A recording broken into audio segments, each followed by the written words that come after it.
Oke, jadi hari ini bahas farmakologi. Oke, langsung aja. Oke, yang dibahas hari ini kita nggak bahas semua karena kayaknya terlalu banyak kalau bahas semua, nggak cukup juga waktunya. Jadi yang antibiotik nanti sendiri kalau sempat sih harus selesai. Jadi hari ini cuma bahas pengantar farmakologi, itu ada farmakokinetik sama farmakodinamik. Untuk PPO, pengembangan produksi dan pengembangan obat, itu juga enggak saya bahas karena itu kan cuma hafalan ya. Maksudnya bisa dibaca di PPT, bisa dimengerti juga. Nggak terlalu sulit. Jadi mungkin akan lebih fokus di farmakokinetik dan farmakodinamik. Oke, jadi pembahasan hari ini mungkin saya akan fokus juga sesuai dengan pertanyaan-pertanyaan yang udah pernah ada di LMS. Ya kan, pernah waktu itu kan sama Bu Ros yang di LMS, pertanyaan esai yang mungkin kira-kira keluarnya kayak gitu. Jadi saya akan bahas dari sesuai dengan pertanyaan di situ juga.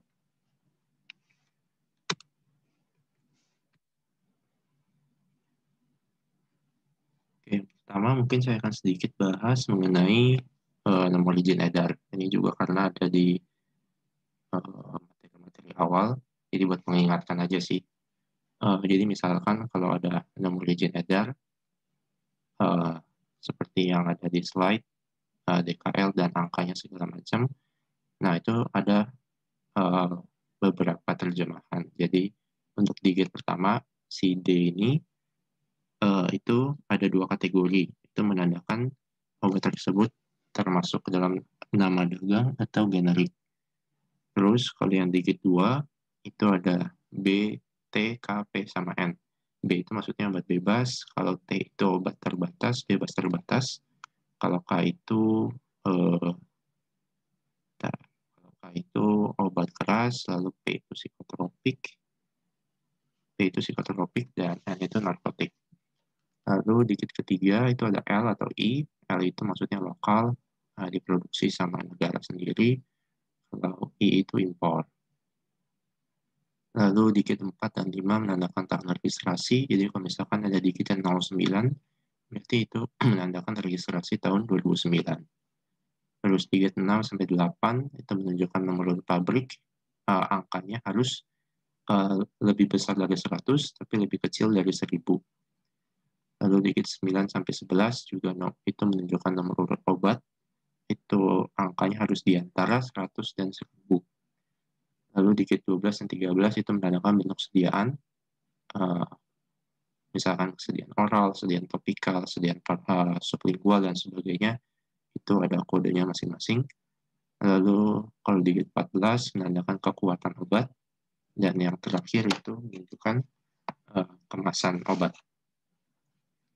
Oke, itu sedikit mengenai nomor digit edar. Lalu berikutnya, kita akan memahami mengenai obat sendiri itu apa. Nah, obat itu bisa didefinisikan sebagai suatu zat atau bahan, baik dari kimia maupun hewan, dan juga nabati atau tumbuh-tumbuhan, yang dalam dosis layak atau dosis tertentu yang sesuai, bisa berkhasiat sebagai diagnosis, sebagai proses pencegahan atau profilaksis, atau mengurangi gejala atau simptomatis, menyembuhkan atau kuratif, dan atau sebagai upaya pemulihan atau rehabilitatif. Jadi itu makna mengenai obat. Nah, ini juga diagramnya. Jadi obat itu secara sumber tadi sudah diklasifikasikan. Ada kimia, ada hewan, ada nabati, dan terakhir ada juga mineral. Kayak Mg, magnesium, kalsium, kalium, juga ada beberapa ditambahkan dalam obat-obatan. Lalu secara bentuk sediaan juga dibagi, ada bisa padat, bisa setengah padat, dan juga sediaan cair. Ya, padat tahu ada tablet, kaplet, kapsul, lalu setengah padat juga ada di sini, dan cair, sirup, elixir, rata-rata pasti juga ada pada tahu. Lalu jalur pemberian yang pertama ada vaskular dan juga yang kedua ada secara saluran cerna. Nah, kenapa dibagi? Karena ada obat-obat yang sistemnya langsung masuk ke darah, dan ada juga obat-obat yang perlu di metabolisme atau diproses di saluran pencernaan kita. Nah, yang vaskular itu dibagi, ada yang intravaskular, ada juga yang ekstravaskular. Intra itu maksudnya di dalam, langsung masuk ke dalam pembuluh.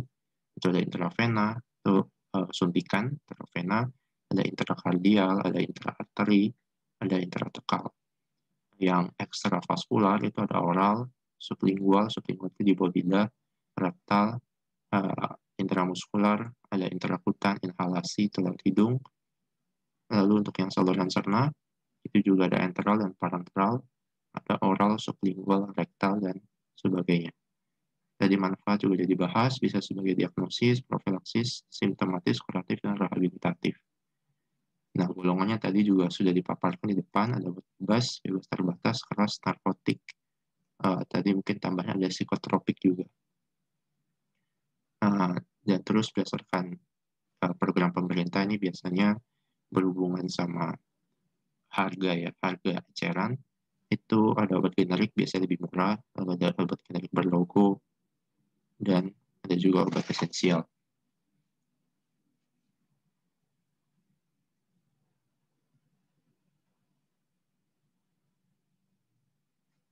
Oke, sekarang uh, kita ke farmakokinetik dan farmakodinamik. Sebenarnya ya mungkin banyak juga yang bingung apa bedanya antara farmakokinetik dan farmakodinamik.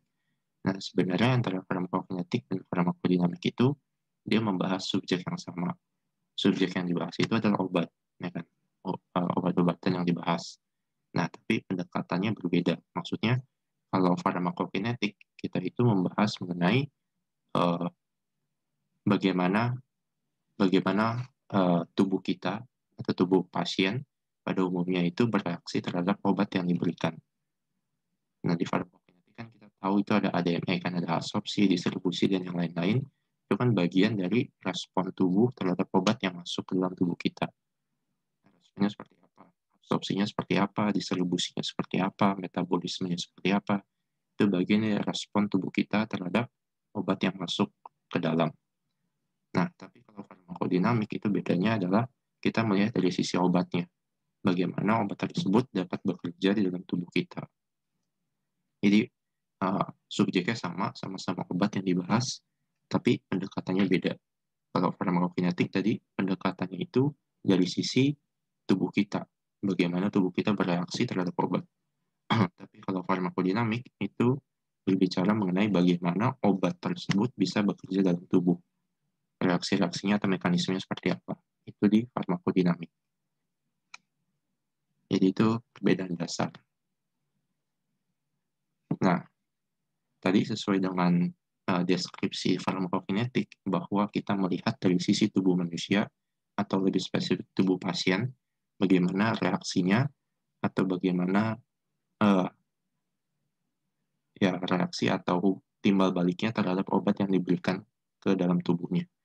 Nah, itu bisa dibagi ke dalam 4 proses atau yang disebut dikenal sebagai ADME.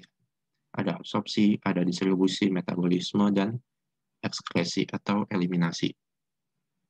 Nah, gambaran umum, absorpsi itu adalah proses pertama ketika obat-obatan masuk ke dalam tubuh pasien. Ya, pasti kan, apalagi obat oral itu kan pasti langsung butuh absorpsi kan di saluran pencernaan. Lalu proses distribusi itu proses penyaluran zat aktif obat dari sistemik ke organ target.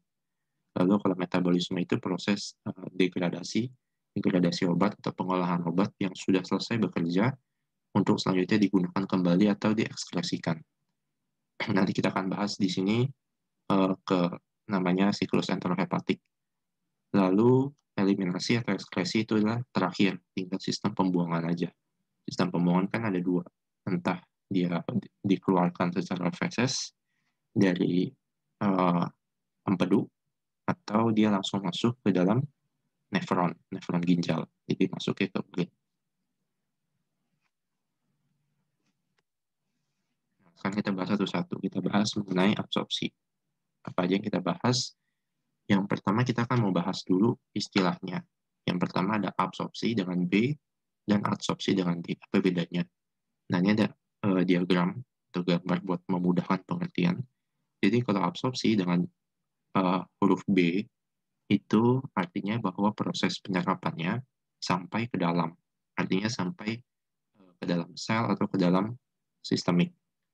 Sedangkan kalau yang pakai D, adsorpsi itu hanya menempel di permukaan.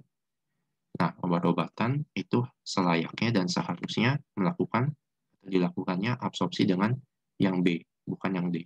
Karena kan kalau yang dia absorpsi dengan D, berarti obatnya tidak sampai ke organ target, tidak memberi efek.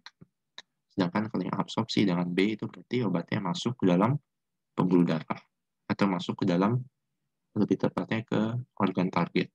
Maka penulisannya juga nanti harus benar, yaitu absorpsi dengan B.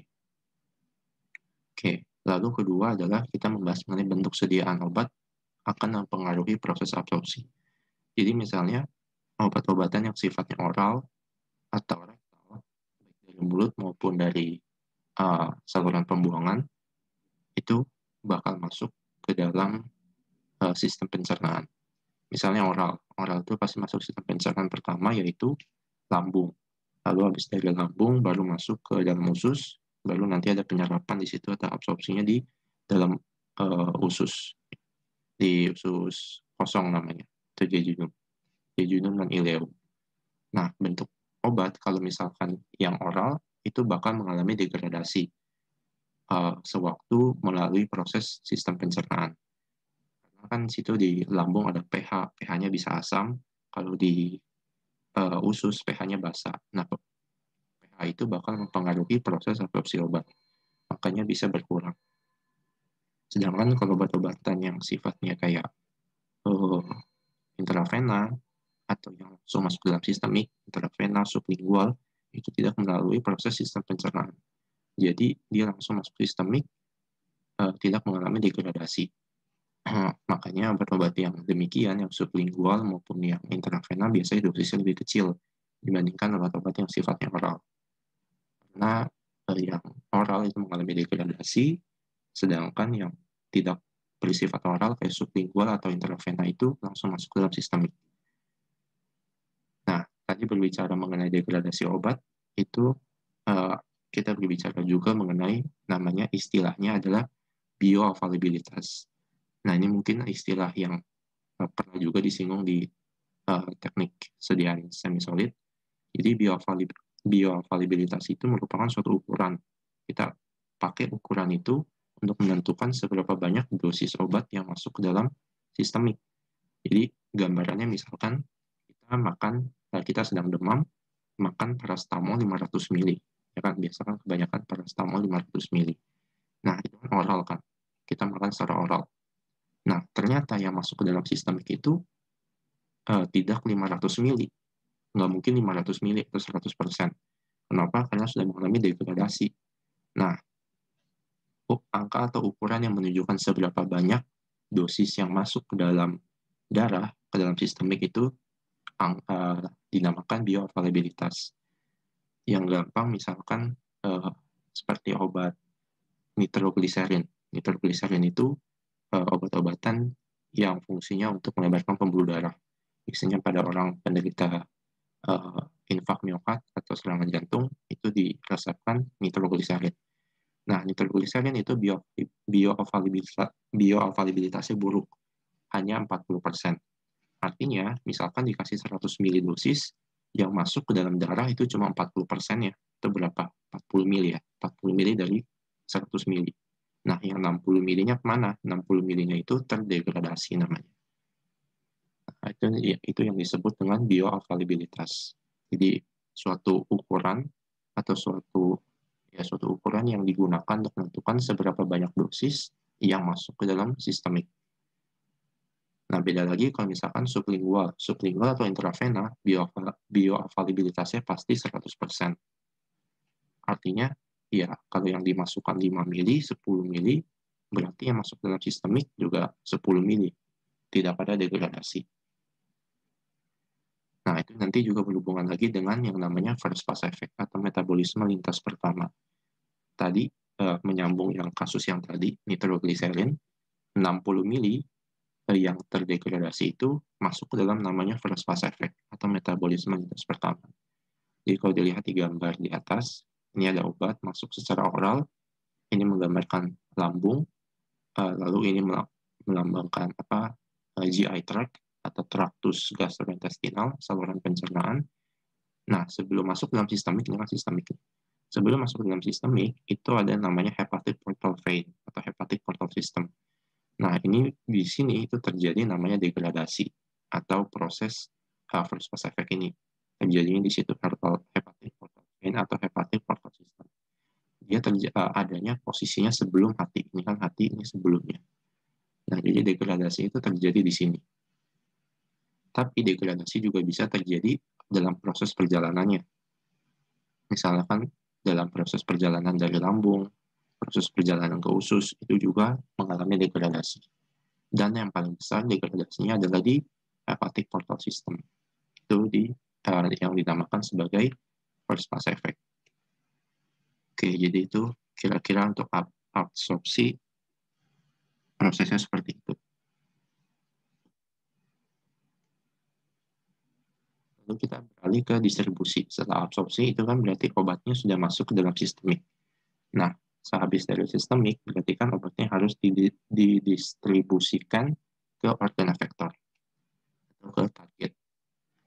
Nah, yang pertama adalah bahwa perlu dimengerti di sini ketika obat masuk atau zat aktif obat masuk ke dalam sistemik atau pembuluh darah intravaskular, itu dia akan berikatan dengan protein plasma. Biasanya adalah globulin. Ya, protein plasma kan ada 3, globulin, fibrinogen, satu lagi apa ya? Ya, pokoknya ada 3. Nah, itu nanti obat-obatan atau zat aktif obat itu bakal berikatan sama di antara 3 protein plasma itu. Nah, itu disebut sebagai binding drug atau obat yang terikat. Obat-obat yang terikat ini itu nggak bisa digunakan. Dia nggak bisa digunakan untuk menuju target organ atau target efektor. Karena dia sudah berikatan dengan protein plasma. Nah, yang bisa ke target organ itu cuma yang bersifat bebas atau free drug. Nah, free drug itu nanti yang baru dari intravaskular atau dari sistem sirkulasi, sistemik, dia baru bisa ke target efektor. Di sini disebut sebagai free drug. Nah, lalu antara sistem intravaskular atau dalam pembuluh darah atau sistemik, dia kan harus keluar nih. Dia harus keluar melewati membran. Dia harus keluar melewati membran biar bisa menuju target efektor. Nah, indikator atau tolak ukur yang digunakan untuk menentukan seberapa besar zat aktif obat atau free drug yang keluar dari intravaskular menuju ekstravaskular atau di luar dari pembuluh darah itu dinamakan oleh volume of distribution. Jadi ini sebagai indikator. Semakin besar volume of distribution atau distribusi volume, berarti obat tersebut semakin bagus. Kenapa? Karena berarti semakin banyak zat aktif obat yang keluar dari sistemik. Karena sebenarnya kan obat-obatan itu fungsinya bukan di sistemik kan. Dia harus ke target organ. Misalkan obat-obatan yang berhubungan sama jantung, ya dia harus ke target organnya di jantung, bukan diam di pembuluh darah. Jadi semakin besar volume of distribution-nya, maka obat tersebut akan semakin baik. Nah, di sini misalkan ada tabel, di sini ada volume distribution dari digoxin, itu ada 500, 1400, 1500. Nah, ini semakin besar. Kalau semakin besar angkanya, berarti obat tersebut akan semakin bagus. Minimal sih 90. Kalau secara literatur itu minimal 90. Kalau semakin besar dari itu, maka akan semakin bagus. Nah, terus dalam distribusi obat, kita harus kenal juga ada barrier khusus. Jadi ini adalah selaput khusus yang cuma bisa dilintasin oleh obat-obatan tertentu. Nah, selaput khusus itu ada 3. Yang pertama ada selaput otak, atau disebut dengan 3B, itu blood-brain barrier. Blood-brain barrier itu selaput otak. Terus yang kedua ada placenta, jadi buat ibu hamil, placenta barrier.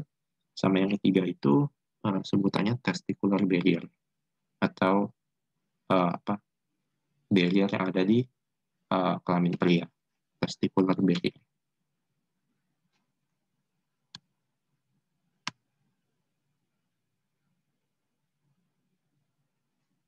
Oh ya, tadi proteinnya satu lagi albumin. Jadi ada albumin, fibrinogen, sama globulin. Kebanyakan dia menempel di albumin. Lupa saya juga. Albumin. Oke, itu distribusi. Nah, sekarang kita ke metabolisme. Nah, metabolisme ini ceritanya si obat itu sudah selesai bekerja. Sudah selesai bekerja di target organ, lalu dia mengalir masuk lagi ke pembuluh darah, terus masuk lagi ke hati untuk di metabolisme. Nah, metabolisme itu ada dua fase, ada fase pertama, fase kedua, terus nanti kita juga bakal bahas mengenai bioaktivasi, bioinaktivasi, dan biotoksisitas. Secara umum, bioaktivasi itu namanya juga aktivasi kan, teraktivasi. Berarti artinya setelah di metabolisme, obat tersebut aktif kembali atau bisa digunakan kembali. Sedangkan kalau yang bioinaktivasi, berarti setelah di metabolisme, obatnya sudah nggak bisa dipakai lagi, harus dibuang atau diekskresi. Nah, kalau biotoksisitas itu, jadi biasanya obat-obatan tertentu setelah di metabolisme itu menimbulkan efek-efek toksik. Yang paling mudah misalkan seperti paracetamol. Paracetamol itu atau acetaminophen ketika di metabolisme dia mengeluarkan yang namanya senyawa para-aminofenol. Nah, para-aminofenol itu sifatnya toksik. Jadi untuk orang-orang yang punya gangguan liver itu biasanya ya paracetamolnya nggak boleh banyak-banyak. Terus kalau misalkan ada juga kodein. Nah, kodein itu kan obat keras. Kodein itu kalau di metabolisme bisa menghasilkan namanya morfin. Nah, makanya kalau kodeinnya berlebih, maka akan terbentuk morfin. Morfin itu kan toksik juga. Kayak makan narkoba kan. Morfin itu kan termasuk dalam narkotika. Nah, gambarannya seperti itu. Oke, karena tidak ada diagram yang memungkinkan dari Google, maka saya gambar. Ya, semoga terlihat dan bisa dipahami mengenai metabolisme fase 1 dan fase 2. Oke. Jadi, obat-obatan itu pada umumnya hampir 90% obat-obatan, 90-95% itu adalah lipofilik. Lipofilik itu artinya adalah obat-obatan yang larut dalam lemak. Kenapa harus larut dalam lemak? Biar bisa menembus membran semi permeabel kita. Karena membran kita itu sifatnya adalah lipofil, ya kan? Karena tersusun atas protein dan juga lemak kan. Ya, double lipid bilayer, kan? Membran lemak ganda. Nah, karena sifatnya lemak, maka obat-obatan yang masuk juga harus lemak biar bisa tembus ke membran, lalu habis dari membran tembus, bisa masuk ke dalam sistemik, dari sistemik bisa keluar ke organ efektor. Maka harus lipofil. Nah, setelah selesai dipakai, obatnya kan masih lipofil nih. Masih lipofil, harus diekskresikan. Entah feses, entah urin. Ya, entah feses, entah urin. Nah, dalam ambil contoh misalkan obat tersebut diekskresikan secara urin, secara air kencing. Nah, nggak mungkin kan kita kencing dalam bentuk obat-obatan yang sifatnya lipofil atau yang berminyak, yang sifatnya larut dalam lemak. Kan nggak mungkin. Karena ya namanya lemak nggak mungkin bisa campur sama air kan. Urin kita itu kan air, hidrofil kan. Benar-benar air. Kalau ada senyawa lipofil berarti nanti kencingnya jadi kencing minyak. Kan nggak mungkin kan. Nah, makanya karena daripada itu si lipofil ini, si obat yang sifatnya lipofil, itu kita harus ubah, hati kita itu harus ubah, liver kita harus ubah menjadi yang hidrofil atau yang larut dalam air. Gitu. Di feses juga nggak mungkin lipofil, karena kan usus kita itu, usus besar, kalau di Advisman, usus besar itu hanya bisa menyerap air kan dari feses. Kalau minyak nggak mungkin diserap sama si usus besar. Akibatnya fesesnya ya berminyak juga. Kan nggak mungkin kan. Itu sangat pasti buang air besarnya susah gitu. Nah, maka dari itu atas dasar itu yang lipofil itu kita harus ubah menjadi yang hidrofil. Nah, proses pengubahannya itu ada dua fase. Ada fase 1 dan fase 2. Nah, sebelum kita ke situ, satu elemen penting yang mau saya bahas juga adalah yang seperti tertera di diagram itu adalah CYP 450. Kenapa ini harus dibahas? Karena CYP 450 adalah satu-satunya elemen yang digunakan oleh hati kita untuk memetabolisme obat. Jadi ini penting. Nah, CYP 450 itu apa? CYP itu singkatan dari cytochrome. Cytochrome P450. Jenisnya adalah P450. Kenapa 450? 450 itu menandakan bahwa satu unit dari cytochrome ini bisa menempel pada molekul-molekul yang bobotnya maksimum 450 nanometer atau nm. Itu asalnya dari 450. Lalu, cytochrome ini atau CYP ini itu kan suatu family atau keluarga enzim yang sangat besar. Nah, itu ada banyak sub-subnya. Kan kita belajar juga ya di biokimia, ada enzim, itu ada sub-subnya, banyak sekali subnya. Saya kan nggak akan bahas semuanya, tapi ada dua keluarga dari cytochrome yang sangat terkenal atau yang sangat dominan, menonjol. Itu ada dua. Yang pertama ada CYP3A4 dan yang kedua adalah CYP2D6. Ini kedua-duanya paling menonjol di antara yang lain. Oke, CYP3A4 itu kenapa menonjol? Karena dia hampir memetabolisme 50% dari total obat yang ada di dunia. Ya, total obat di dunia saya nggak tahu berapa, mungkin jutaan. Nah, 50% diantaranya itu dimetabolisme oleh CYP3A4. Oke, sebagai informasi, 3 itu menunjukkan subkelasnya, lalu A itu menunjukkan kelasnya, lalu 4 ini menunjukkan genetiknya. Itu juga apa harus dibahas lah. Lalu yang kedua adalah CYP2D6. CYP2D6 ini juga terkenal karena dia sifatnya polymorphism. Polymorphism itu maksudnya dia berdasarkan genetik masing-masing orang. Jadi misalkan yang kodein tadi, kodein itu di metabolisme sama CYP2D6. Bagi sebagian orang, kodein itu di metabolisme oleh CYP2D6 secara lambat. Artinya kodein tadi kan kalau di metabolisme jadi morfin kan. Yang tadi bahasan sebelum ini, kodein menjadi morfin ketika di metabolisme. Untuk orang-orang yang punya CYP2D6 dengan genetik khusus, mereka memetabolismenya secara lambat. Artinya mereka punya toleransi untuk minum kodein lebih besar dengan dosis yang lebih besar karena metabolismenya lambat. Nah, tapi ada juga orang-orang yang CYP2D6-nya punya genetik yang cepat metabolismenya. Akibatnya minum dosis kecil kodein tapi sudah bisa menghasilkan morfin yang toksik. Nah, itu makanya proses atau faktor genetik itu juga berpengaruh kepada metabolisme obat. Saya juga nggak akan bahas itu terlalu dalam, itu hanya buat tahu aja antara CYP3A4 dan CYP2D6. Kita balik lagi ke tadi CYP450. Itu adalah subkelas atau kelas besar, famili besar dari enzim yang memetabolisme obat.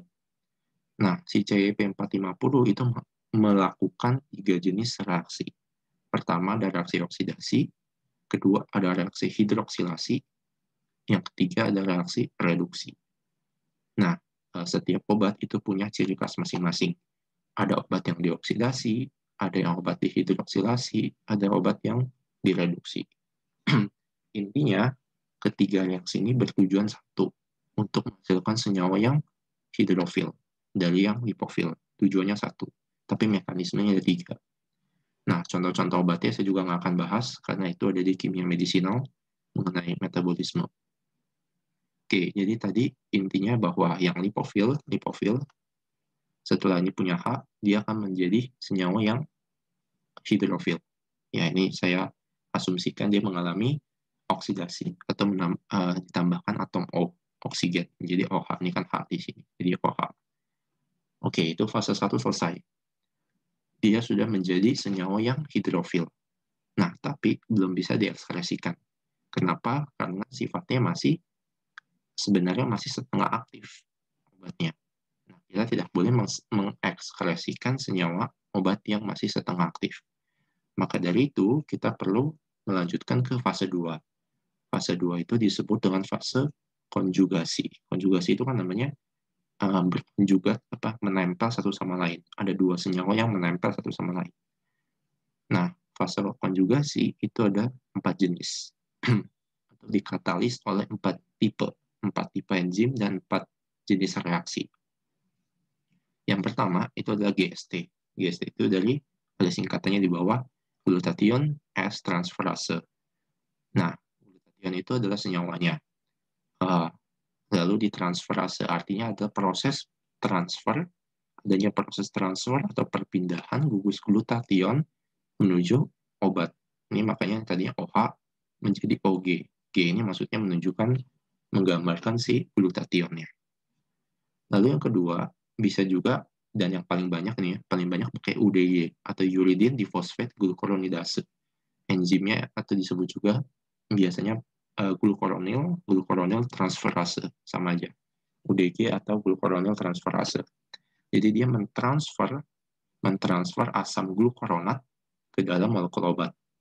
Ya, jadi itu mentransfer asam glucuronat ke dalam molekul obat. Itu adalah glucuronil transferase. Nah, kenapa disebut glucuronil? Glucuronil itu kan sebenarnya kalau dalam kimia organik alkil kan. Nah, glucuronil alkil.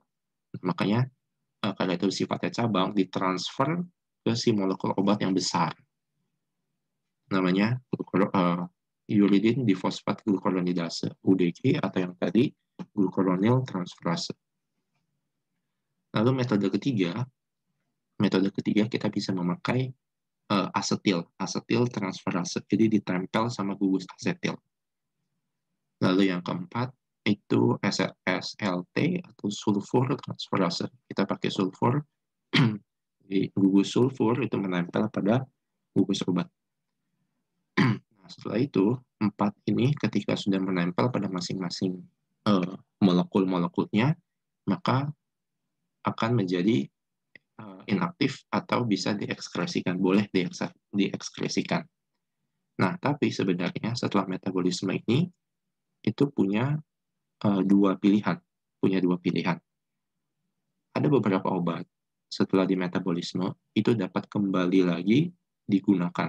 Itu yang kita sebut sebagai prodrug atau obat-obatan yang bisa digunakan setelah di metabolisme. Nah, tapi ada juga obat-obatan yang lazimnya setelah di metabolisme pasti diekskresikan, dikeluarkan ke dalam sistem pembuangan, baik urinasi maupun defekasi. Yang tadi saya bilang ada prodrug.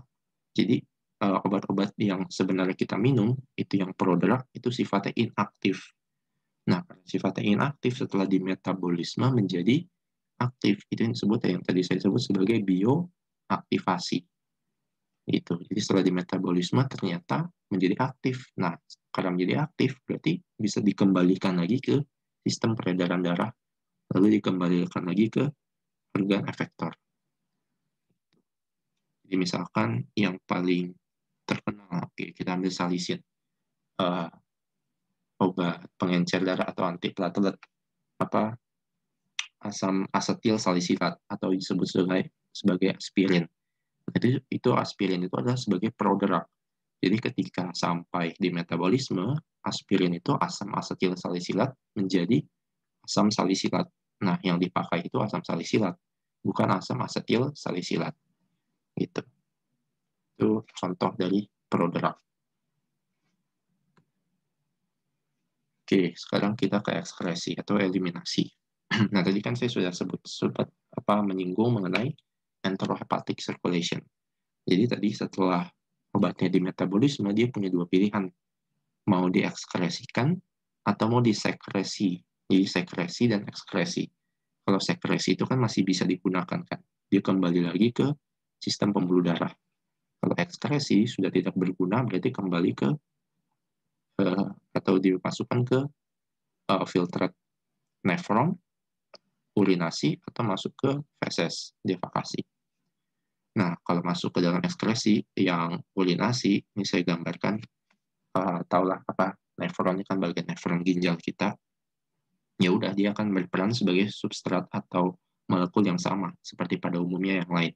Masuk ke dalam glomerulus masuk ke dalam TK proksimal, TK proksimal masuk ke TK distal masuk ke TK kolektif, ekskresi, seperti pada umumnya.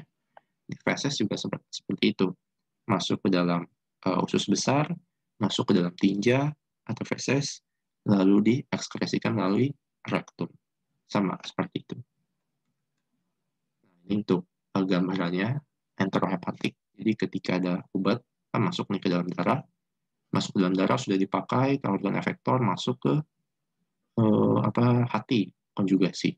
Konjugasi setelah selesai di metabolisme, masuk ke empedu. Nah, untuk yang prodrug bakal ke sini. Ke free drug lagi, masuk ke dalam darah.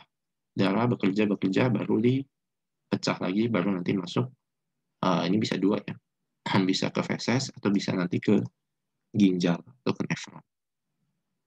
Itu adalah enterohepatic circulation. Namanya circulation berarti itu kan muter. Ada proses siklus namanya di situ. Oke, sebelum farmakodinamik yang farmakokinetik, apa ada pertanyaan?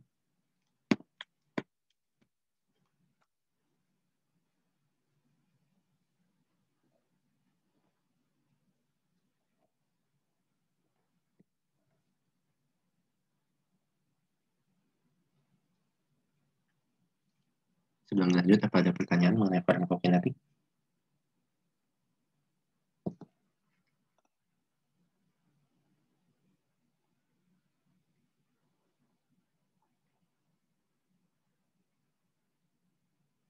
Ya, kesimpulannya enterohepatik adalah siklus. Siklus di mana proses metabolisme obat bisa punya dua nasib. Bisa diekskresikan atau bisa disekresikan. Kalau kalau tadi mengacu ke prodrug, berarti dia kan muter kan dari hati di metabolisme masuk ke empedu, lalu masuk lagi ke dalam hati sebagai free drug, masuk lagi ke dalam darah. Seperti yang tadi ini, siklus enterohepatik itu ini sebenarnya. Jadi begitu obat masuk ke dalam darah, masuk ke hati, masuk ke empedu, balik lagi ke hati, masuk ke darah, terus begitu muter sampai obatnya sudah tidak bisa dipakai, keluar. Yang melakukan pengobatan dari lipofilik itu CYP450, organnya hati. Organnya hati. Liver.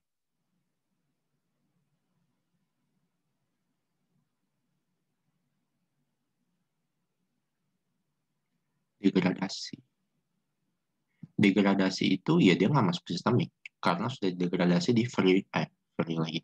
Di first pass metabolisme atau metabolisme lintas pertama. Dia nggak masuk.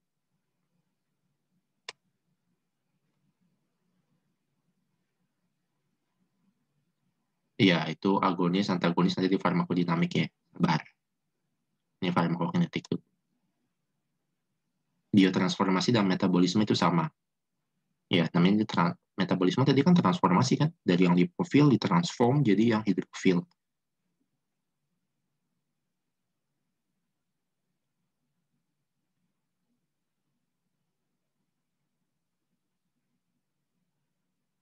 Iya, sebenarnya degradasi dan yang terion itu degradasi itu lebih umum ya, sifatnya lebih umum. Maksudnya bisa juga obat-obatan yang bukan ionik itu terdegradasi. Kalau terion itu kan sudah lebih spesifik ya. Obat-obat yang bisa mengalami ionisasi, maka obat-obatan yang tidak terion itu kan yang masuk ke dalam sistemik, sedangkan yang terion itu yang didegradasikan. Itu lebih spesifik lagi jenis obatnya. First pass metabolism itu tadi sabar itu klarifikasi di mana nih, hepatic portal vein atau hepatic portal system sebenarnya sih hampir-hampir ada di hati, hampir-hampir ada di liver itu, tapi ternyata ada nama khususnya itu hepatic portal vein atau hepatic portal system. Itu ada di pembuluh darah si hati, pembuluh darah si liver. Enggak, obat free drug itu pasti habis pada akhirnya. untuk obat-obat yang sifatnya prodrug tadi, ketika di metabolisme kan jadi aktif jadi free drug kan. Free drug bakal balik ke efektor, setelah di metabolisme sudah tidak bisa dipakai, baru keluar. Pasti habis, nggak mungkin nggak habis. Nah, tapi dosisnya nanti akan jadi panjang. Misalkan, kalau obat yang tadi kita balik lagi ke contoh aspirin ya, asam asetil salisilat. Itu dia dosisnya dalam satu hari hanya satu kali. Berarti kerjanya berapa? 24 jam kan? Setelah 24 jam berarti dia bakal terdegradasi. Hanya itu aja. Perbedaannya di waktu paruh dan waktu proses kerjanya. Ya, first pass effect itu degradasi.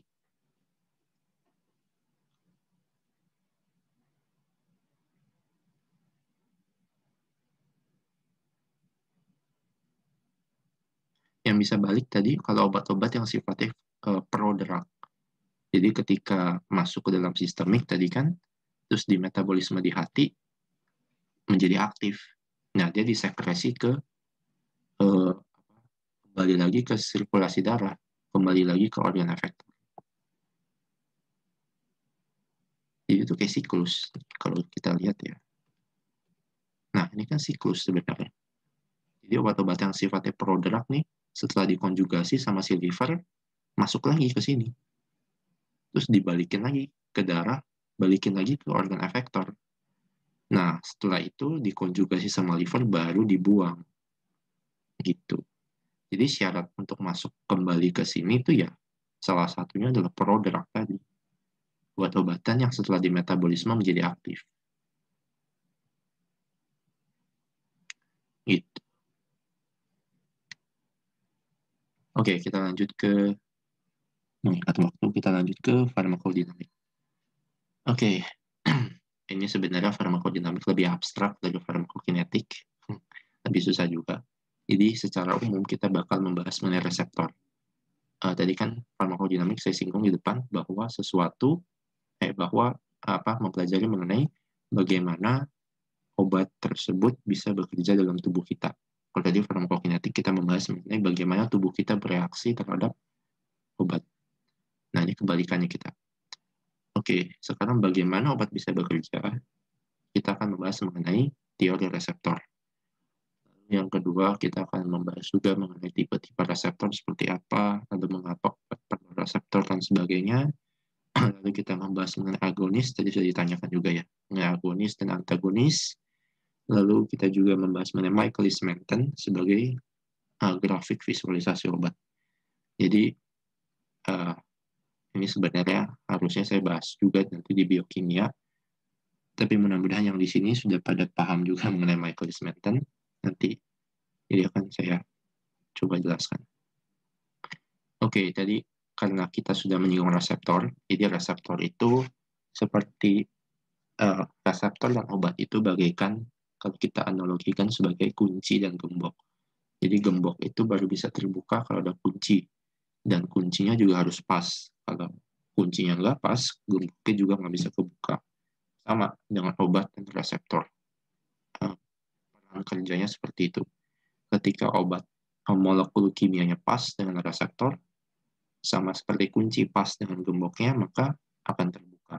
Atau akan terjadi namanya potensial aksi. Nah, tapi nggak semua obat-obatan itu ternyata harus diperantai oleh reseptor. Banyak juga obat-obatan yang nggak perlu reseptor untuk bekerja.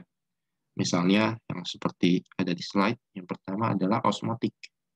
Osmotik itu adalah obat-obatan yang menggunakan sistem kerja tekanan osmotik atau tekanan air.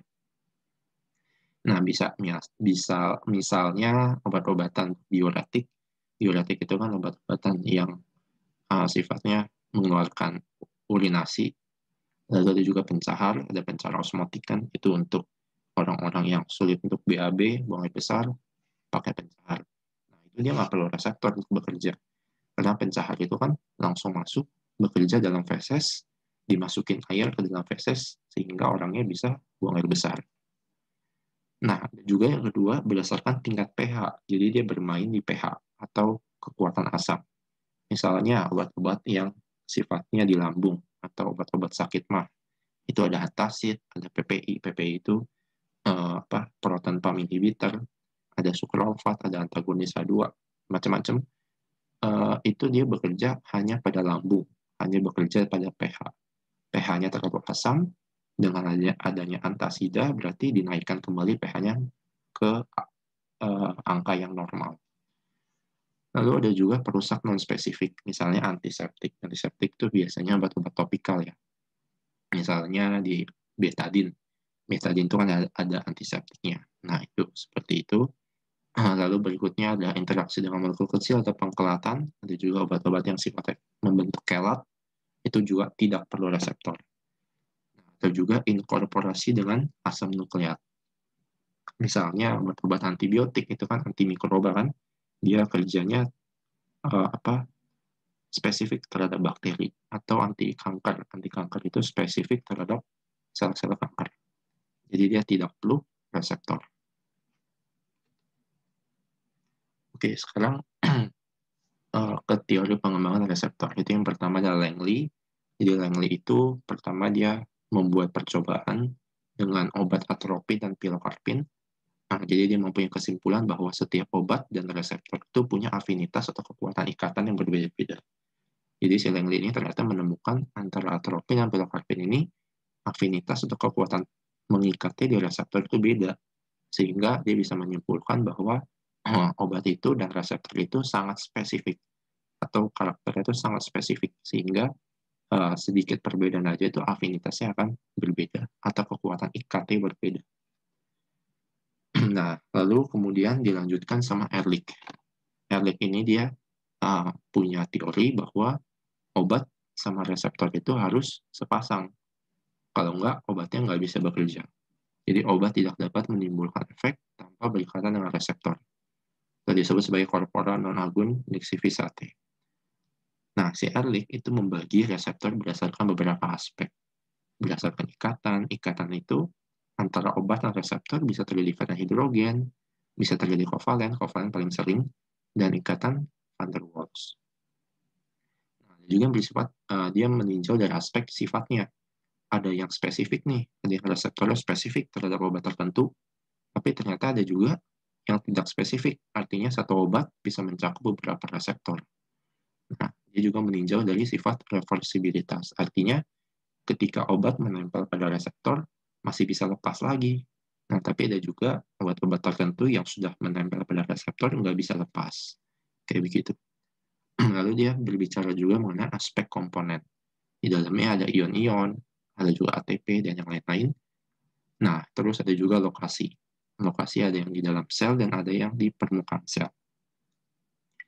Nah, saya mungkin nggak bakal bahas semua, karena bakal banyak banget, terlalu banyak, dan mungkin juga terlalu spesifik. Jadi, sesuai dengan beberapa pertanyaan yang ada di LMS, saya akan membahas dari sifat yang spesifik, non-spesifik, dan juga mengenai lokasi dalam sel dan di permukaan sel. Kita akan bahas reseptor ada apa aja di situ.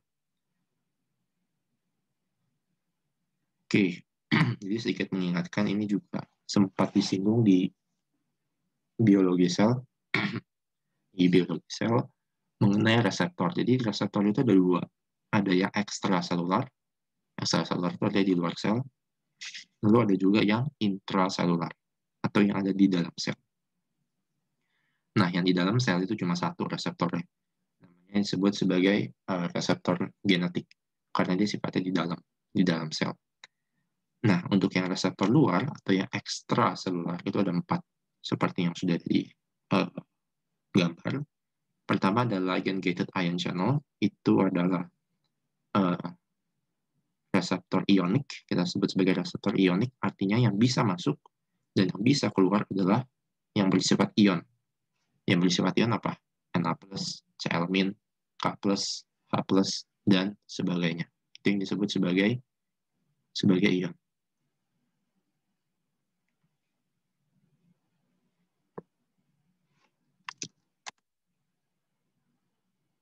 Lalu yang kedua, ada yang disebut dengan G-protein coupled receptor, atau yang disebut dengan GPCR. Nah, GPCR ini adalah tipe reseptor yang paling banyak. Tipe reseptor yang paling banyak dalam tubuh kita. Nanti akan saya bahas. Lalu yang ketiga ada enzyme link receptor. Ini adalah tipe-tipe khusus yang berkolaborasi dengan enzim. Misalkan di situ insulin ya, insulin itu kan enzim pankreas.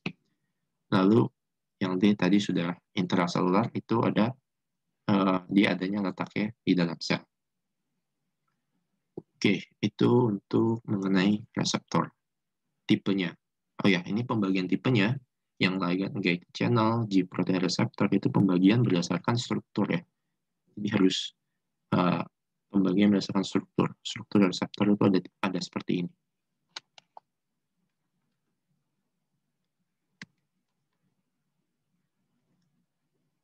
Saya bahas yang paling banyak, yaitu G protein coupled receptor atau GPCR. Nah, GPCR itu punya tiga jenis. Kita punya ada GS, ada GI, sama GQ. Pusing pasti, iya. GS ini ya nanti baru kelihatan di belakang bagaimana cara kerjanya. GS atau kita sebutnya stimulatory, ya S itu untuk stimulatory. Lalu GI itu inhibitory atau penghambat, sama GQ. Ini nggak ada singkatan.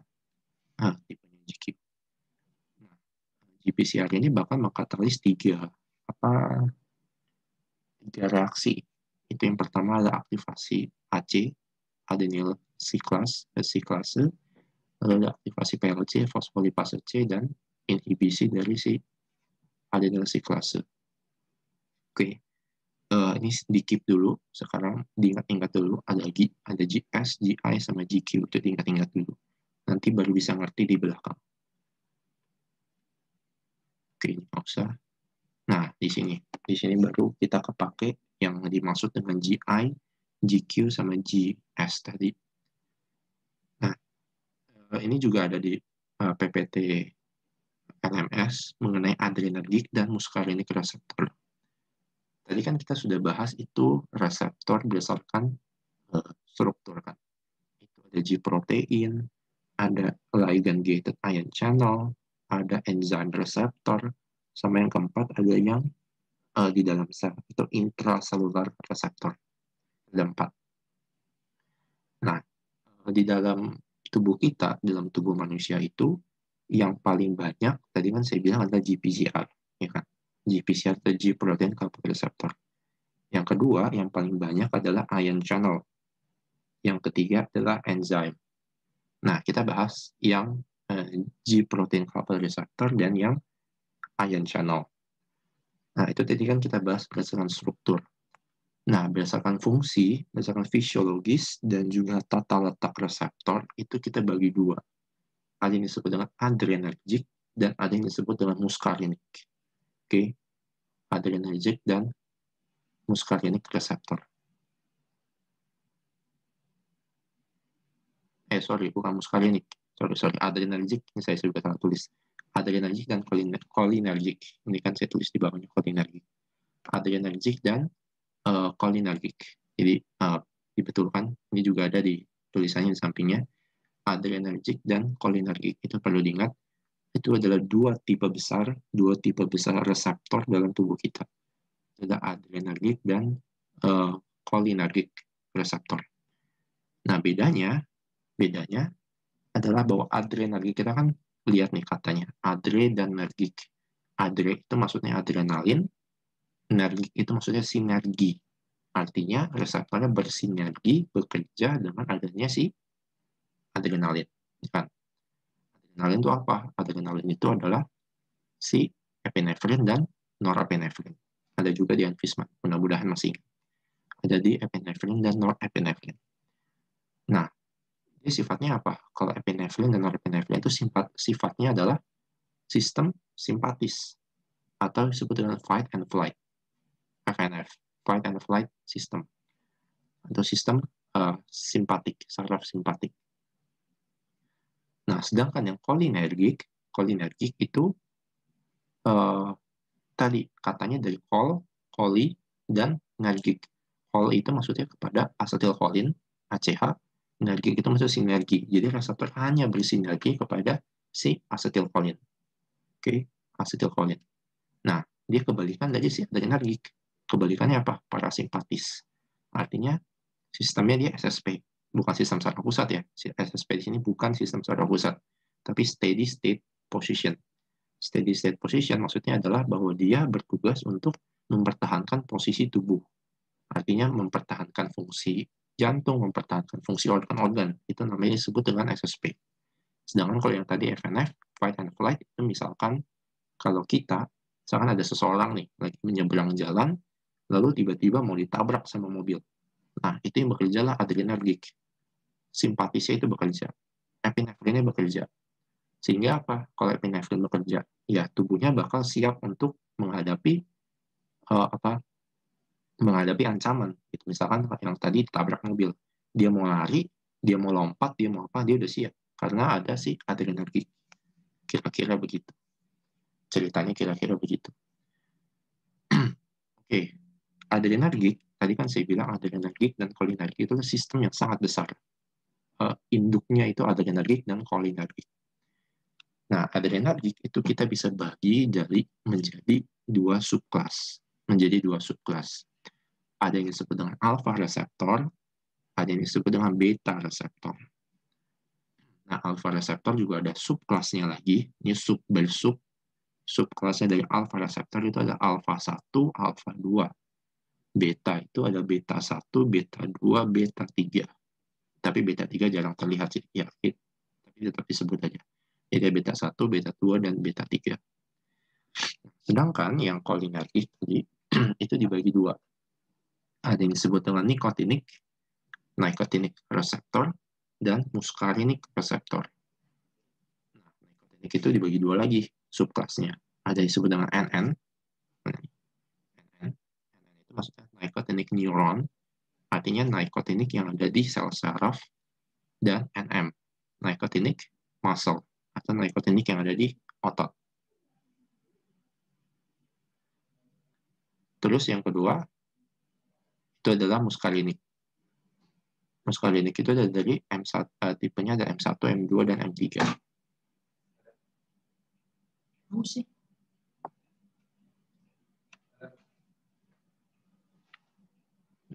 Nah, M1, M2, dan M3.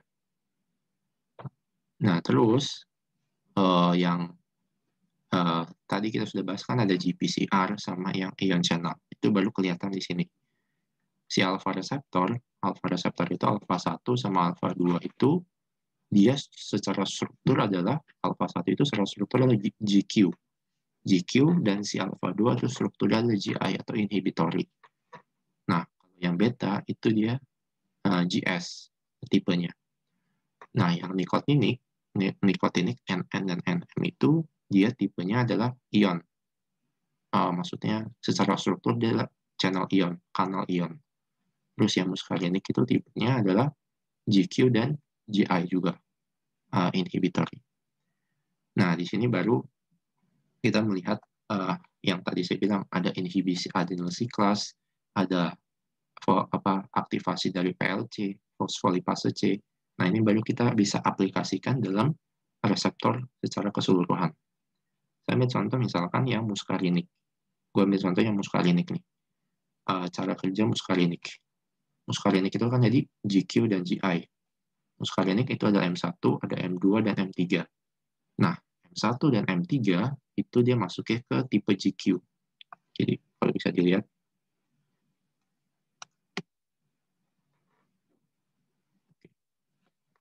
yang muscarinic itu adalah GQ. Sedangkan yang M1 dan M3 ya, yang M2 itu inhibitory. Nah, di sini baru kelihatan nih prosesnya. Tadi kan kolinergik nih, ini kan muscarinic itu kan termasuk dalam kolinergik, artinya dia respon terhadap ACH, acetylcholine. Nah, ketika si acetylcholine menempel pada si reseptor muscarinic tipe 1 dan muscarinic tipe 3, berarti si GQ ini bakal teraktivasi dengan melepaskan GTP atau ATP menjadi GDP. Oke. Nah, tadi kan dibilang kalau GPCR itu punya mekanisme untuk mengaktifasi PLC atau fosfolipase C. Nah, ini juga sama. GQ bakal setelah teraktivasi bakal mengkatalisi PLC, fosfolipase C. Nah, Fosfolipase C setelah teraktivasi bakal menjadi PiP2, lalu terpecah menjadi dua senyawa, menjadi inositol trifosfat atau IP3, dan dihasil gliserol atau DAG. Nah, inositol trifosfat itu masuk ke retikulum endoplasma sel. Retikulum endoplasma lalu menghasilkan Ca2 atau kalsium. Kalsium berdekatan sama kalmodulin menjadi kompleks, lalu akan terfosforilasi menjadi pembukaan kanal ion dari Ca2+. Nah, maksudnya apa sih jadi yang GQ ini intinya adalah bahwa ketika si M1 sama M3 terikat sama reseptor, terikat sama asetilkolin, dia bakal menaikkan atau mengaktifasi si selnya. Ini kan sel nih, secara keseluruhan kotak ini tuh sel.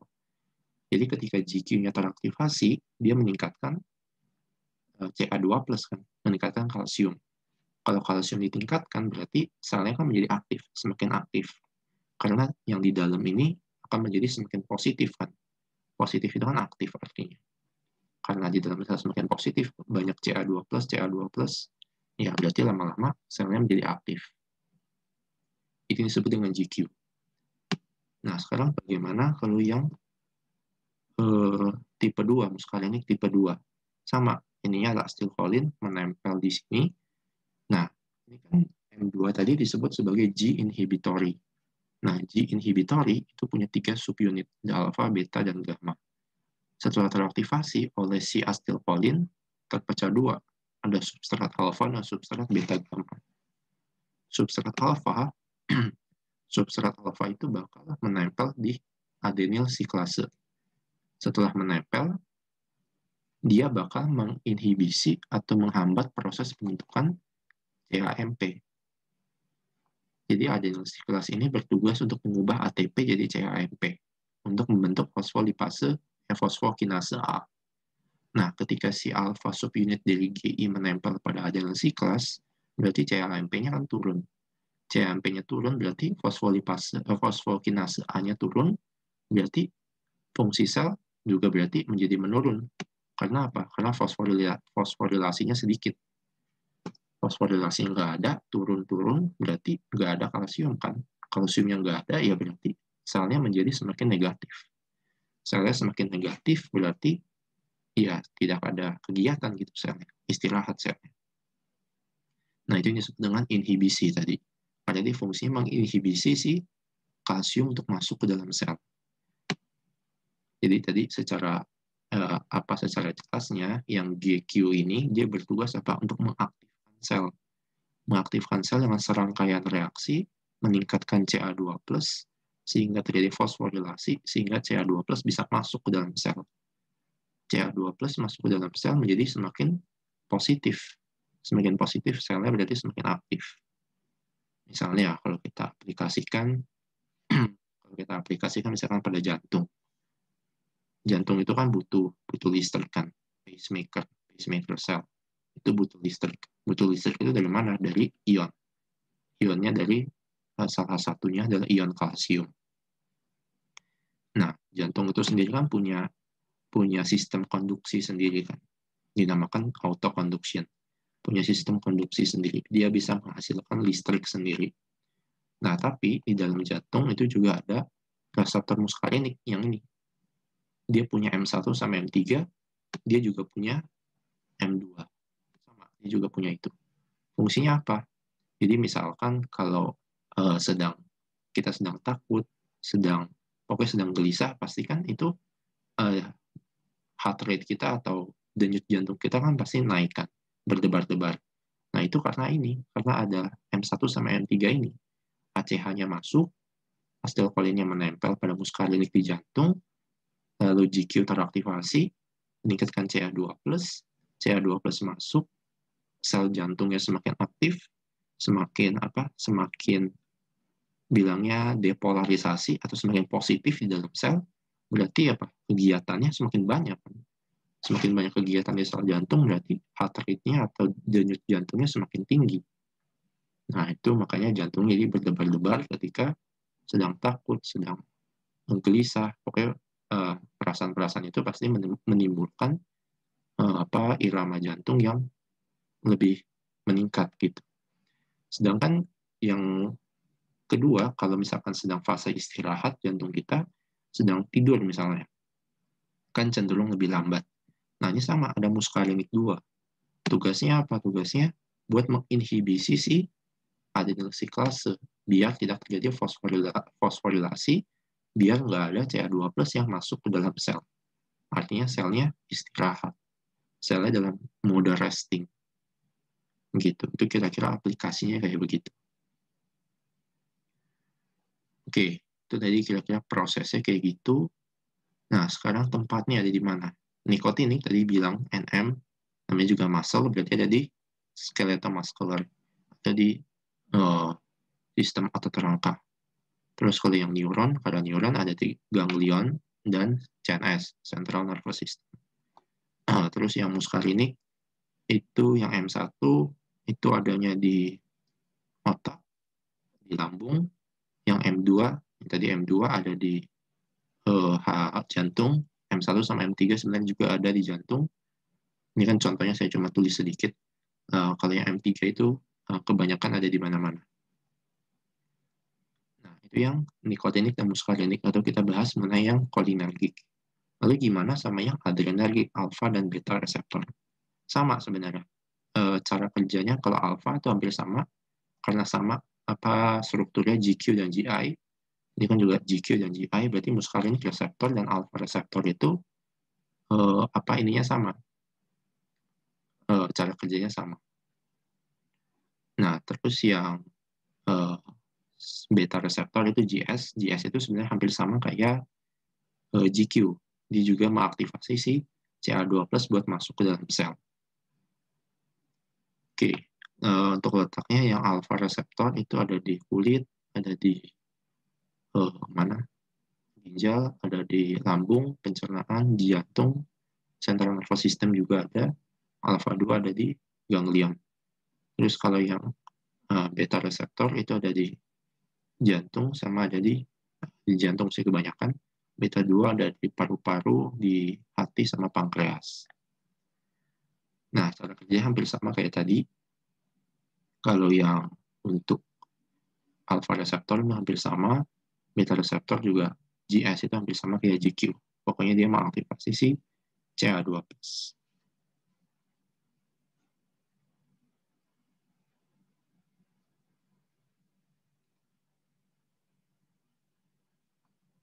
Oke, sekarang agonis sama antagonis.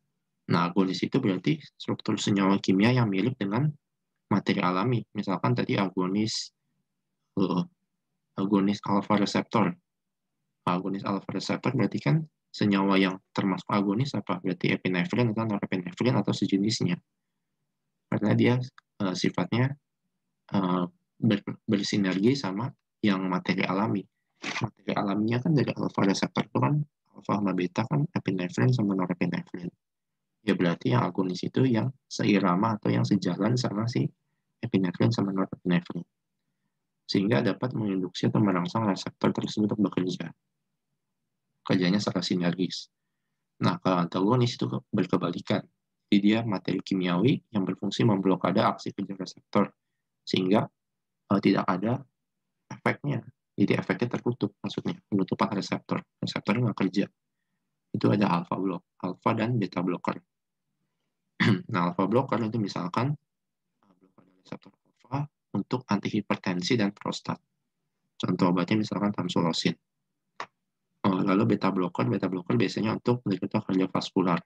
Kenapa untuk penderita kardiovaskular? Karena di dalam jantung itu tadi selain ada muskarinik, nikotinik, ada juga reseptor beta dan alfa. Jadi sebenarnya hampir semua organ tuh punya 4 reseptor itu sih.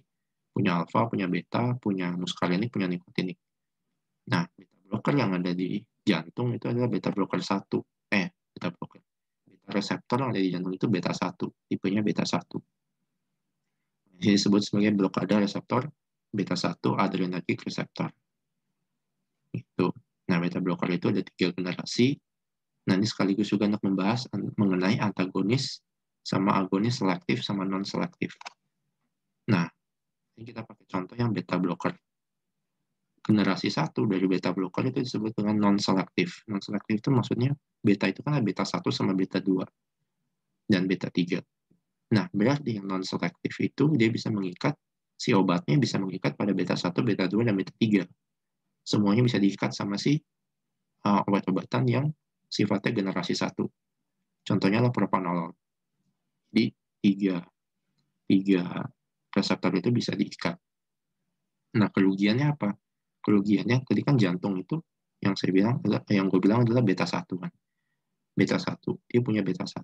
Kalau misalkan di blok beta 1-nya, berarti beta blocker itu beta reseptor itu kan masuk dalam tadi apa? Adrenergic kan, epinefrin dan norepinefrin.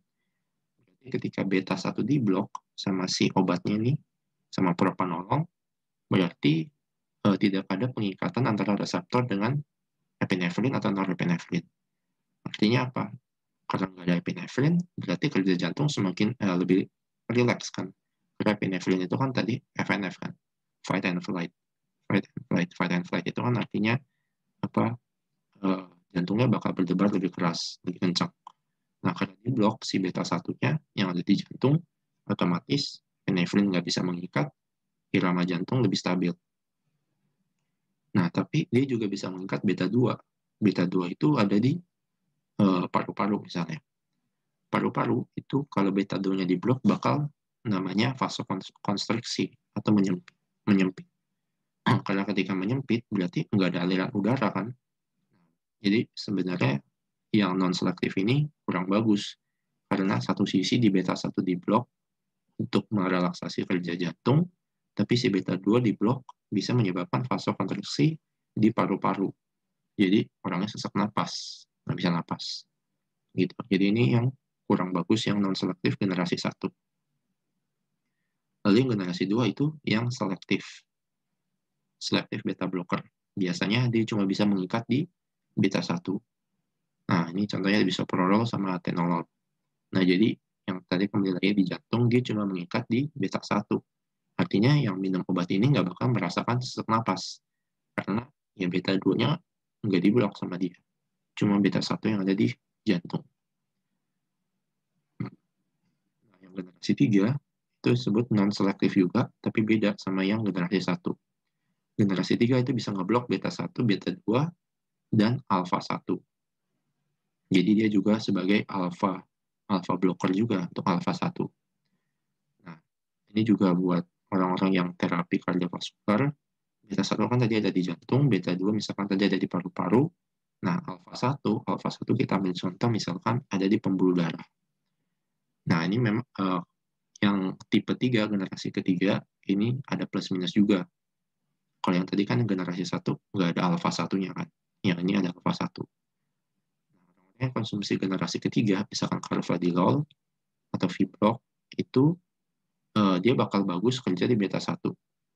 Beta 1 di blok, epinefrin nggak bisa masuk, kerja jantung lebih bagus, lebih relax, lebih ringan. Nah, tapi beta 2-nya juga di blok, berarti kemungkinan vasokonstriksi di paru-paru juga ada. Nah, tapi dia dibantu sama si alfa 1. Ini yang bikin pembedanya. Karena alfa 1 itu kan tadi ada di pembuluh darah. Ketika alfa 1 di blok, berarti dia sifatnya merelaksasi pembuluh darah atau merelaksasi saluran. Nah, kalau direlaksasi otomatis aliran darah juga bagus kan. Nah, makanya dengan adanya blokade di beta 2 sebenarnya nggak terlalu ngaruh. Karena ada blokade di alfa 1. Alfa 1 di blok, relaksasi pembuluh darah, relaksasi saluran. Nah, di blok di beta 2, jadi istilahnya blokade beta 2 sama blokade alfa 1 jadi imbang. Jadi 50-50 gitu lah. Yang satu ngeblok buat nyempitin, yang satu ngeblok buat ngebuka atau ngelebarin. Jadi sama aja akhirnya. Nah, itu contohnya adalah carvedilol sama labetalol. Itu untuk yang generasi ketiga. Itu untuk mengcover juga mengenai antagonis selektif sama antagonis non-selektif. Jadi dia kalau yang selektif itu khusus reseptornya. Yang alfa juga sama. Kalau yang alfa selektif berarti cuma alfa 1 atau alfa 2.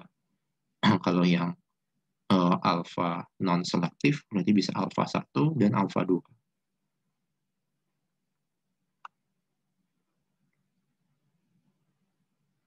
Nah, kita juga kenal sebagai indeks terapi obat.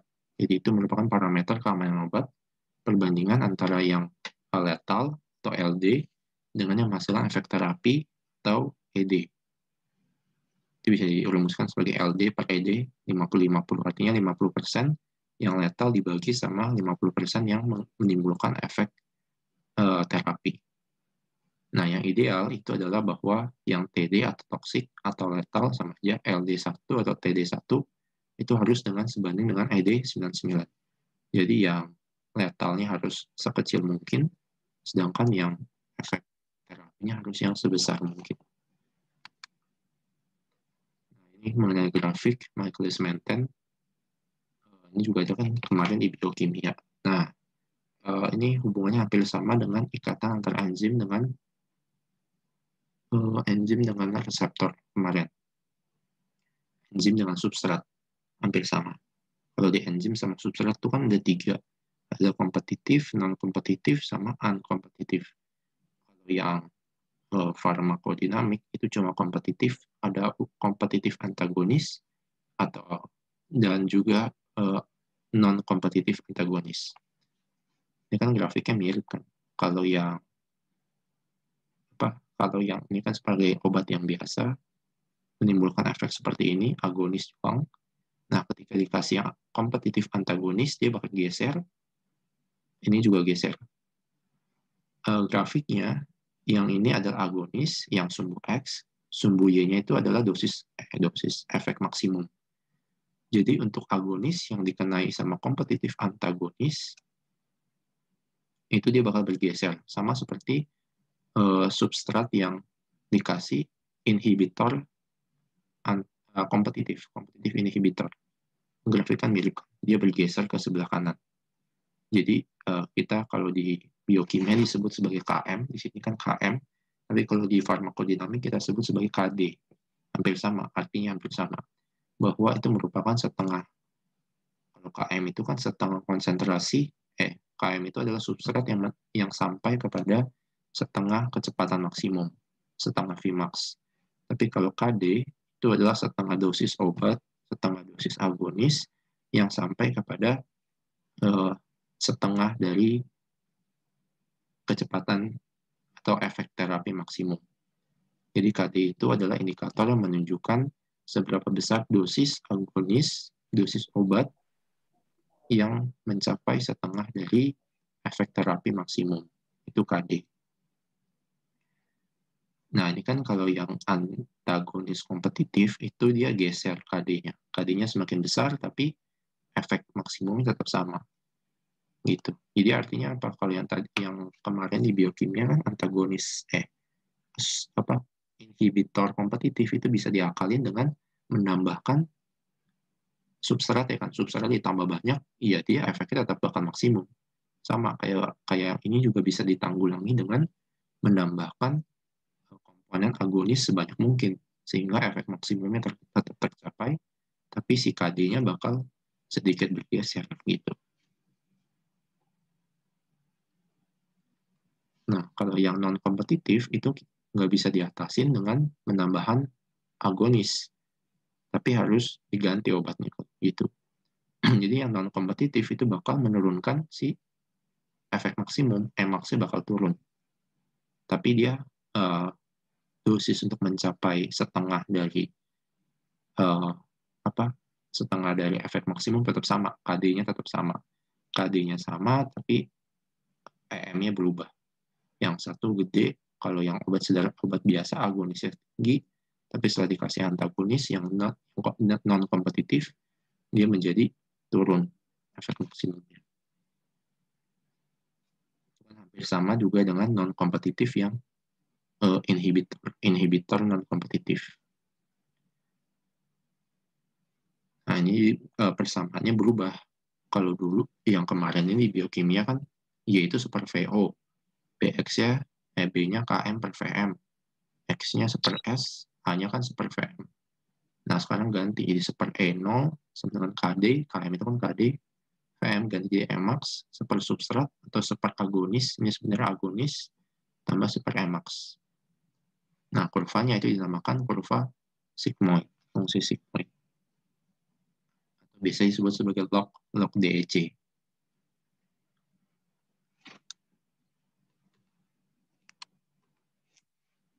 Ya, mungkin sampai situ.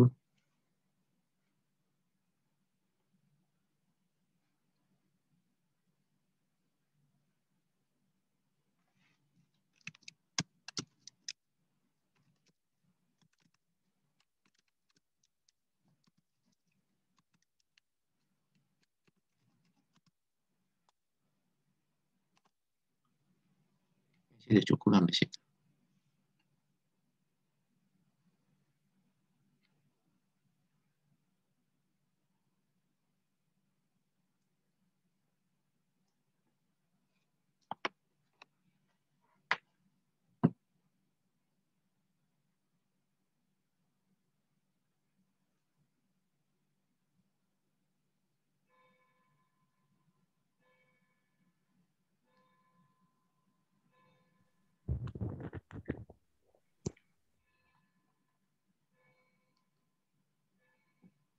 Oh iya, untuk variabel log DEC tadi ya, belum disebut ya.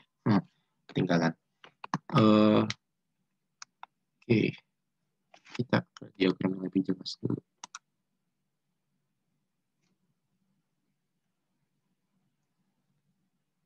Di dalam variabel log DEC itu yang pertama yang sini adalah efek maksimum atau EM, Emax.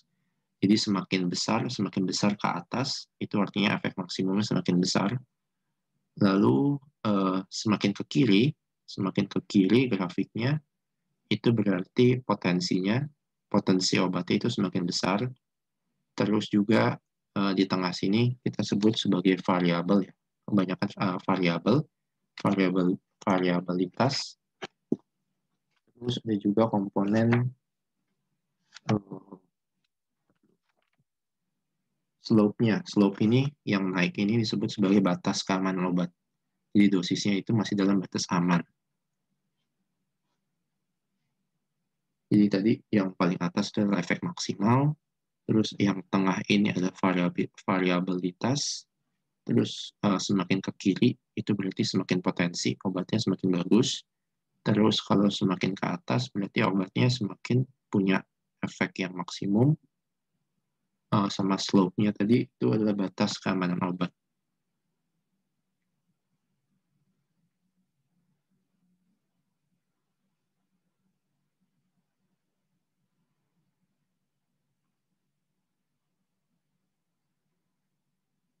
Iya, penambahan agonis itu berarti penambahan dosis obat. Jadi untuk agonis dengan kompetitif antagonis, ya berarti kan sama aja kayak enzim atau substrat. Substrat ditambahkan dengan kompetitif inhibitor. Berarti dengan menambahkan substrat, ya berarti selesai permasalahan. Karena kan yang kompetitif itu kan antara substrat, kita jangan ngomongin substrat, antara obat sama antagonis, antara agonis sama antagonis itu berkompetisi di satu tempat yang sama. Nah, kalau berkompetisi di satu tempat yang sama, otomatis kalau substratnya semakin banyak, dosis obatnya semakin banyak, ya udah berarti substratnya atau dosis obatnya menang. Inhibitornya atau antagonisnya, ya kalah akhirnya. Makanya dengan penambahan substrat, penambahan agonis, bisa menyelesaikan masalah untuk yang tipe kompetitif.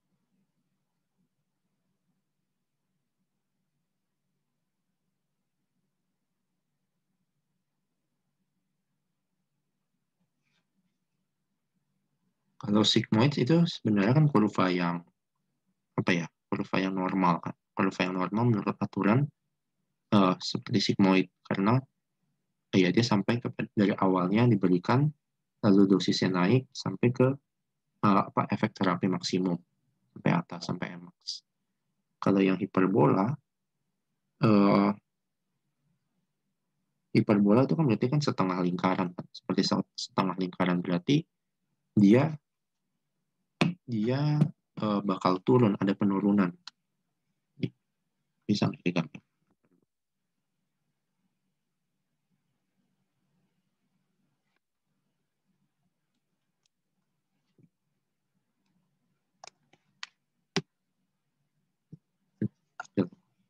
Ya kalau hiperbola itu kan bentuknya setengah lingkaran. Bisa gambar di sini. Kalau setengah lingkaran ya berarti awalnya dari bawah naik ke atas, naik ke atas ini terus langsung turun lagi kan. Sedangkan kalau yang sigmoid ini kan bentuknya bagus. Dari bawah dia perlahan-lahan naik sampai titik maksimum dan dia nggak langsung turun. Di sini ada keadaan stabil, baru terakhir dia turun ke bawah.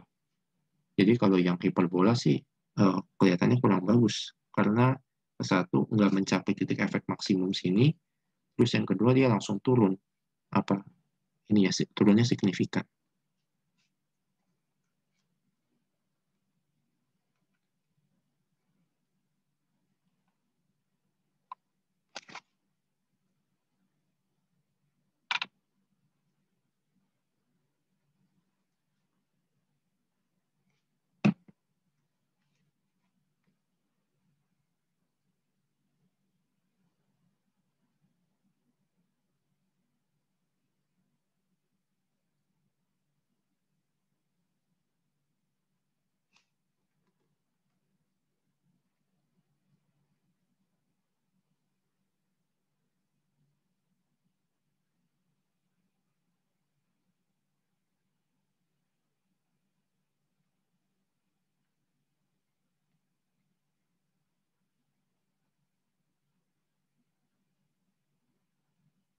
Ya kalau Emax itu ya eh, efek maksimum.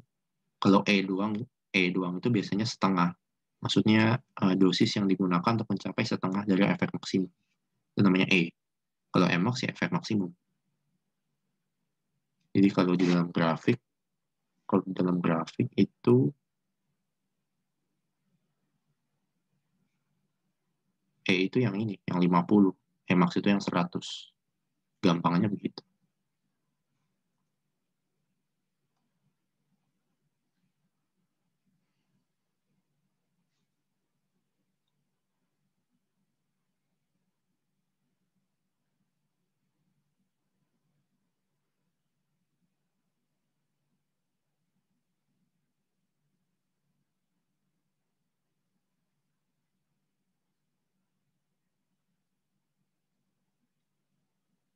Alpha.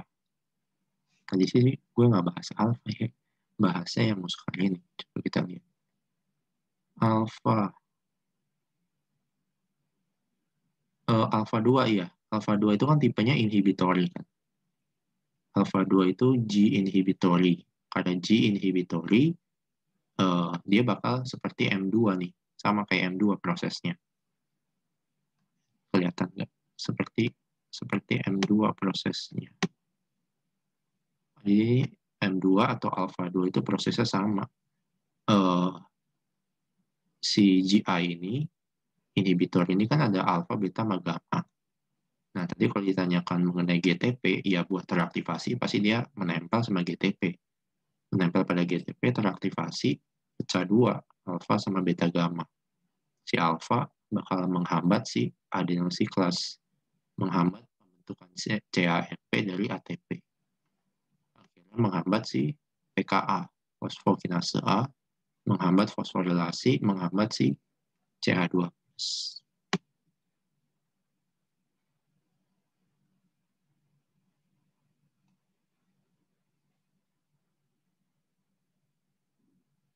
Adenyl siklas itu kan AC.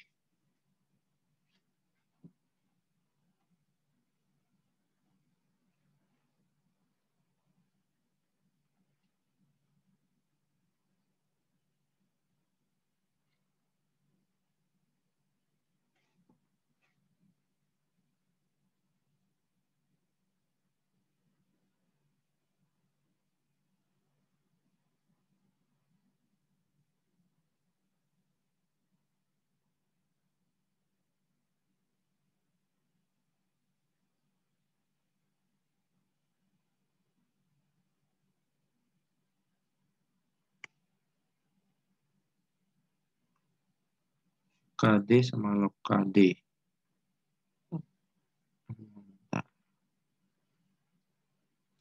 Nah, kalau ini sebenarnya grafik Michaelis-Menten yang ada di farmakodinamik itu sudah dimodifikasi. Jadi sebenarnya kalau yang di biokimia kan gambar ya. Yang di biokimia itu kan bentuknya kayak gitu kan kira-kira. Ini di sini apa KM. Ini kan KM di sini. Tapi kan kalau yang farmakodinamik di bentuknya udah kayak begitu kan, agak beda kan sebenarnya, sedikit beda. Nah, yang disebut dengan log KD itu yang ini nih, yang bentuknya begini. Yang di farmakodinamik ini sebutnya dengan log KD sebenarnya. Sini log KD. Kalau yang disebut dengan KD itu bentuknya masih bentuk dasar. Uh, bentuknya masih kayak Michaelis-Menten pada umumnya. Itu kayaknya gambar lebih bagusnya ada di PPT yang kasih sama Boros itu, yang di LMS. Pokoknya kalau yang KD atau KM itu bentuknya masih sama kayak Michaelis-Menten biasa, dari bawah linear, terus tiba-tiba di atas mendatar. Kalau yang log KD itu yang kayak gini sih. Ini di sini log KD sebenarnya. Kalau mau lebih spesifik, tadi sebenarnya log KD. Cuma tadi aku bilang KD karena biar memudahkan ini aja pengertian.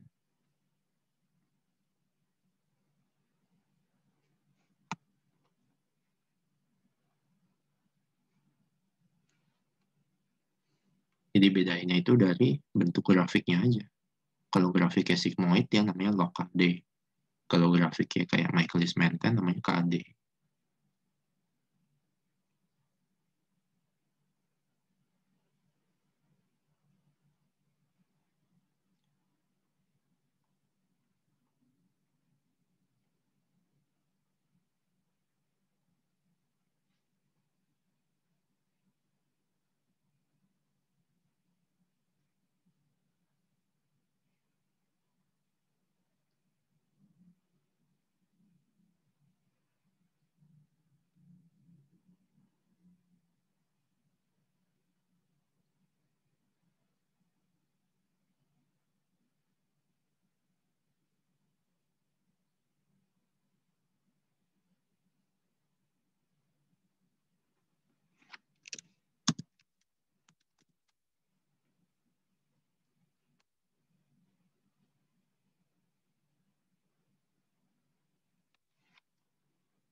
Kurva DC ya berarti kalau mau dijelaskan ya bilang aja ada 4 komponen kan. Tadi ada slope, ada potensi, ada variabilitas, sama efek maksimal. Efek maksimal itu kan kalau semakin tinggi grafiknya berarti efeknya semakin maksimal. Potensi kalau semakin ke kiri grafiknya berarti potensinya semakin bagus, obatnya semakin bagus. Terus slope itu menunjukkan batas keamanan Jadi dosisnya selama masih ada di slope itu berarti masih ada di kemiringan garis itu, ya berarti masih bagus, masih dalam dosis yang dianjurkan. Itu. DEC itu kan apa hubungan antara log dosis sama intensitas efek kan. Kalau yang itu bentuknya kan tadi sigmoid. Dan yang hiperbola itu bukan log, dia cuma hubungan antara dosis sama intensitas efek. Itu.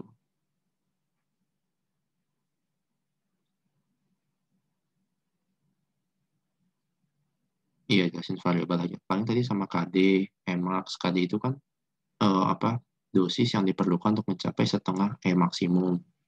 Terus kalau E max itu ya E maksimum ya itu berapa?